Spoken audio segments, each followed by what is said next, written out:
Posle festivalske na red je došla i bioskopska premijera, i to u Novom Sadu. Publika je bila nestrpljiva da vidi kako Kuka, Krap, Stela i Grga, kasir, vodoinstalater, besposličar i prostitutka udruženim snagama pokreću snimanje prvog srpskog porno filma.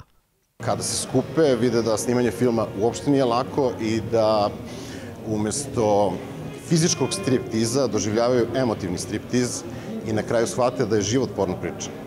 Glavne uloge igraju Milan Prljeta, Miodrag Fišeković, Ivan Đorđević Džudi i Danica Grubački. To zato što se ona bavi tim poslom, pored studiranja, ne znači da ona ima neke druge osobine koje je razlikuju od nekih drugih žena. Tako da nije mi bilo izazovno i stvarala sam lik intuitivno, dajući i neke svoje osobine i mislim da je zapravo ispala mnogo sofisticiranija od drugih likova i socijalno inteligentnija. Svako od junaka ove komedije doživeće suočavanje sa samim sobom uz podsjećanje na suštinu svega. Život je porno priča.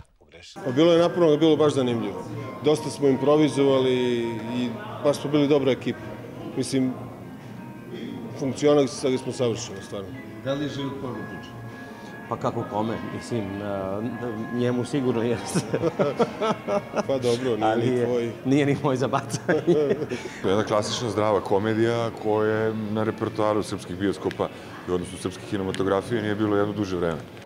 Film Porno priča, Apolon produkcije u redovnom repertoaru bioskopa širom Srbije biće od 8. decembra. Novi Sad, Miljan Vitomirović, Televizija Pink.